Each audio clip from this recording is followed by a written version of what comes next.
Good morning, friends. Super sleuths out there, coming to you live from the bathroom studio. I've been out a little bit, been away. I had the dreaded COVID, and it was horrible. It attacked my brain and not my lungs, so it was kind of weird. I was out of it for a little bit. I'm getting back to normal now. At the time, I couldn't remember things. I thought I had the onset of maybe dementia or Alzheimer's. So, but I'm getting better, so that's good. Everything's coming back around. So I'm back at work, solving crimes and stuff. And so I have one. I'm still crafting. Look, I'm making a mermaid cup. I'm gonna put where it looks like water down here. See, I might have one. Oh, here's one. It'll look like this. Isn't that cool? So I got a call the other day of a lady that was found dead in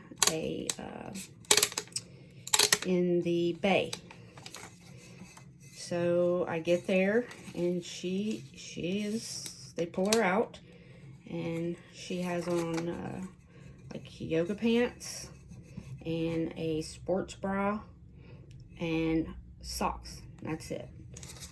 She had several small injuries to her forehead and face, little small cuts, which to me was a little suspicious, but the medical examiners, investigators said that that's common when someone is in the water because of their face is scratching or hitting on rocks and debris and tree roots and things that are typically in the water. Her fingertips were not really there. They look like they may have been scraped away, maybe from just being in the water. You know how your hands get all, real soft, and if you're scraping along on the bottom of the ocean where the water is, where the sand is, it's like sandpaper. It'll wear your skin off. So I wasn't too concerned with that. Her palms were there. A thumb was there. A thumbprint was, her thumb wasn't eaten up. So it just looked like basically that her hands were there. The place she was at the bottom of a cliff. You had to walk down. There was lots of rocks and just a lot of debris in the water and alongside the water where she ended up being is near where there was a old brick plant way back in the day.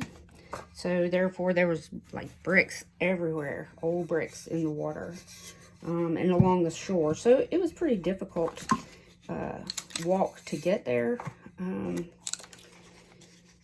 I can't imagine trying to get there with no shoes on. So, it's possibly that she floated there from another place, but that there was it would have been a long way for her to float from there to another place. So, started calling around to see if we had any missing persons and reports of missing persons in our area or in, areas near us. And there was no missing persons that matched her description. She appeared to be, I thought, between 45 and 55. Her hair was brown, not colored. Maybe it's hard to tell because it was wet. Her fingernails were not manicured. They were rough on the ends and just you know, not very well taken care of. So it made me believe that she was not a person that, you know, goes to the beauty salon, or even someone that even does their fingernails at home. So it's not a concern. A lot of people don't. Look at me. I got one little fingernail on. So that's okay, you know. I was concerned because she didn't have any shoes on or didn't have a shirt on. She had just the sports bra. She was a very large lady. I would say between 225 and 250, maybe. Short, maybe 5 foot, 5'1". So she's in the water, and they pull her out, and there's no houses or anything near that waterway because it has a steep slope, and I don't know who owns it, but there's no houses or anything. So they get her out of the water, get her up, and taken to the medical examiner's office. We get a call later from a nursing home slash assisted living facility that's 2 miles from where she was found. And they say that they have a lady that went to visit her friend, or her family, and she didn't make it back.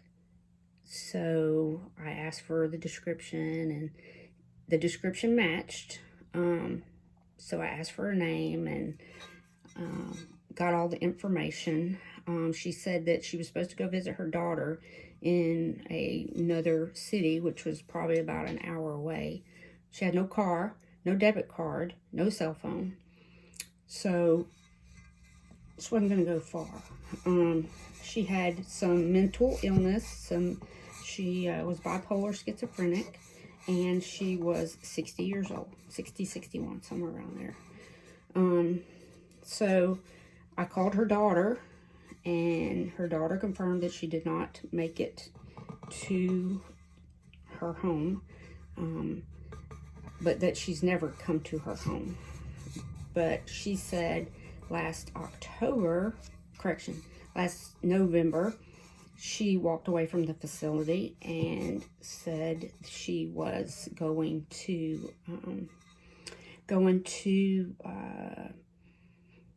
see her family again. Her family, she didn't show up at her family. Turns out she had walked away from the facility. Some random man had picked her up, took her to a hotel, and gave her some money, allegedly. Gave her some money, and she was able to book herself a room for a few days. Now, this hotel is very shady, very shady. A lot of drugs, a lot of prostitution at this hotel. So we don't know what happened between him. We don't even know who him is and her, or how she got the money. But she had it in her mind that she was going to get herself a job. But she had no ID and no social security card or anything like that. She wasn't going to be able to find a job. So she stayed in that hotel and hung out with drug addicts and homeless people in that area until her daughter found her. So her daughter basically had to force her back into the car, took her to the hospital because she had been off her meds for about a week, because it had been a week she had been gone.